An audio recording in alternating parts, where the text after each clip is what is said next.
Identifying the enemy. To assess the concept of authority and determine its worth, we must begin by clearly defining what it means and what it is. From early childhood, we are taught to submit to the will of authority, to obey the edicts of those who, in one way or another, have acquired positions of power and control from the beginning. The goodness of a child is graded, whether explicitly or implicitly, first by how well he obeys his parents, then by how well he obeys his teachers, and then by how well he obeys the laws of government. Whether implied or stated, society is saturated with the message that obedience is a virtue and that the good people are the ones who do what authority tells them to do. As a result of that message, the concepts of morality and obedience have become so muddled in most people's minds that any attack on the notion of authority will, to most people, feel like an attack on morality itself. Any suggestion that government is inherently illegitimate will sound like suggesting that everyone should behave as uncaring, vicious animals living by the code of survival of the fittest. The trouble is that the average person's belief system rests upon a hodgepodge of vague, often contradictory concepts and assumptions. Terms such as morality and obedience, laws and legislatures, leaders and citizens are used constantly by people who have never rationally examined such concepts. The first step in trying to understand the nature of authority, or government, is to determine what the word means. What is this thing called government? Government tells people what to do, but that by itself does not give us a sufficient definition because all sorts of individuals and organizations tell others what to do. Government, however, does not imply, suggest, or request, it commands. But an advertiser who says, act now, or a preacher who tells his congregation what to do could also be said to be giving commands, but they are not government. Unlike the commands of preachers and advertisers, the commands of government are backed by the threat of punishment and the use of force against those who do not comply, those who are caught breaking the law. But even that does not give us a complete definition because street thugs and bullies also enforce their commands, but they are not government. The distinguishing feature of authority is that it is thought to have the right to give and enforce commands. In the case of governments, its commands are called laws, and disobeying them is called crime. Authority can be summed up as the right to rule.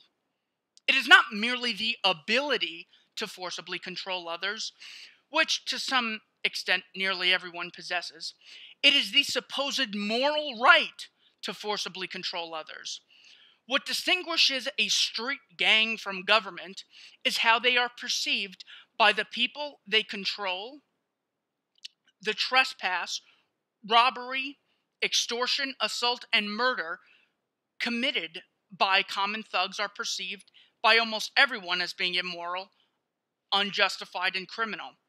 The victims may comply with their demands, but not out of any feeling of moral obligation to obey, merely out of fear.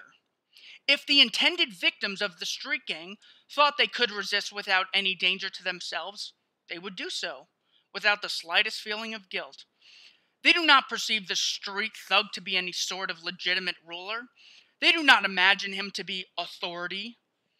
The loot the thug collects is not referred to as taxes, and his threats are not called laws. The demands and commands of those who wear the label of government, on the other hand, are perceived very differently by most of those at whom the commands are aimed.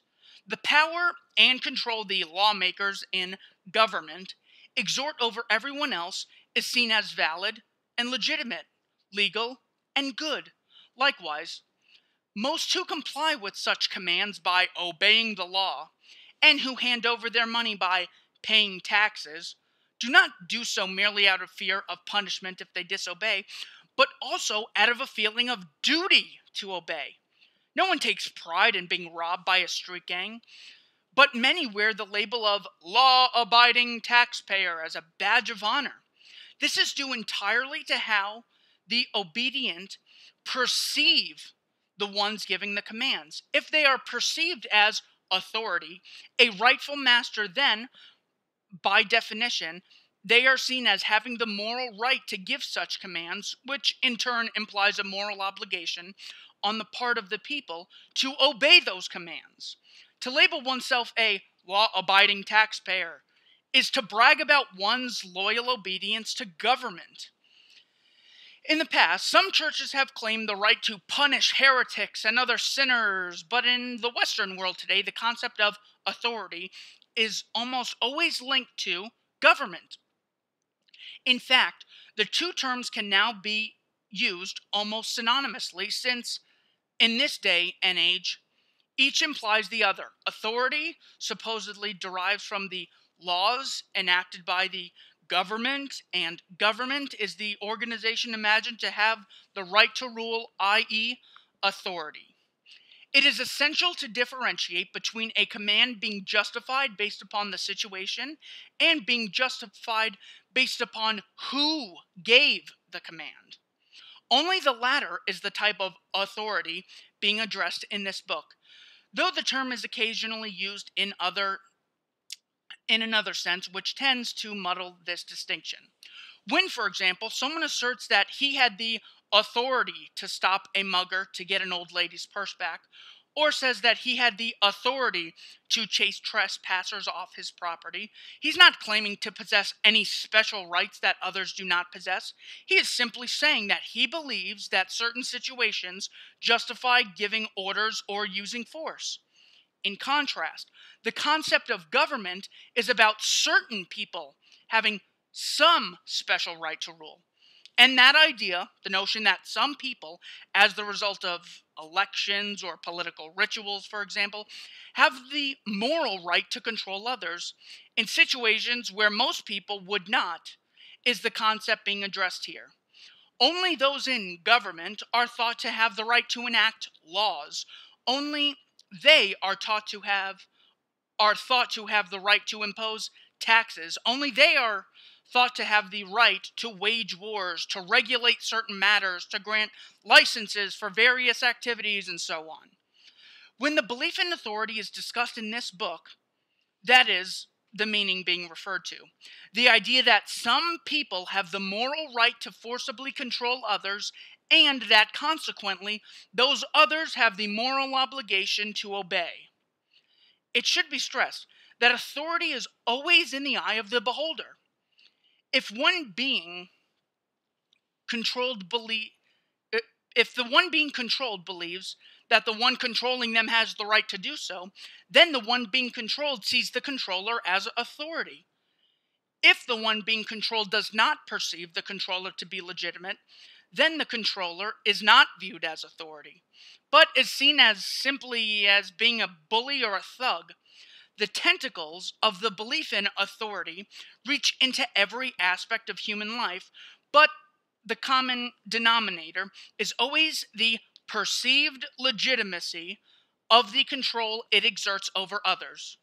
Every law and tax, federal, state, and local, every election and campaign, every license and permit, every political debate and movement, in short, everything having to do with government, from a trivial town ordinance to a world war, rests entirely upon the idea that some people have acquired the moral right, in one way or another, to one degree or another, to rule over others. The issue here is not just the misuse of authority or an argument about good government versus bad government, but an examination of the fundamental underlying concept of authority, whether an authority is seen as absolute or having conditions or limits upon it, may have a bearing on how much damage that authority does, but it has no bearing on whether the underlying concept is rational. The U.S. Constitution, for example, is imagined to have created an authority which, at least in theory, had a severely restricted right to rule. Nonetheless, it still sought to create an authority with the right to do things, example, tax and regulate, which the average citizen has no right to do on his own, though it pretended to give the right to rule only over certain specific matters. It still claimed to bestow some authority upon a ruling class, and as such, is just as much of a target of the following criticism of authority as the authority of a supreme dictator would be. The term authority is sometimes used in ways that have nothing to do with the topic of this book. For example, one who is an expert in some field is often referred to as an authority. Likewise, some relationships resemble authority but do not involve any right to rule. The employer-employee relationship is often viewed as if there is a boss and an underling. However, no matter how domineering or overbearing an employer may be, he cannot conscript workers or imprison them for disobedience. The only power he really has is the power to terminate the agreement by firing the employee, and the employee has the same power because he can quit. The same is true of other relationships that may resemble authority, such as a craftsman and his apprentice, a martial arts sensei and his pupil, or a trainer and the athlete he trains. Such scenarios involve a- arrangements based upon mutual, voluntary agreement, in which either side is free to opt out of the agreement. Such a relationship where one person allows another to direct his actions in hopes that he will benefit from the other's knowledge or skill is not the type of authority that constitutes the most dangerous superstition, if it constitutes authority at all.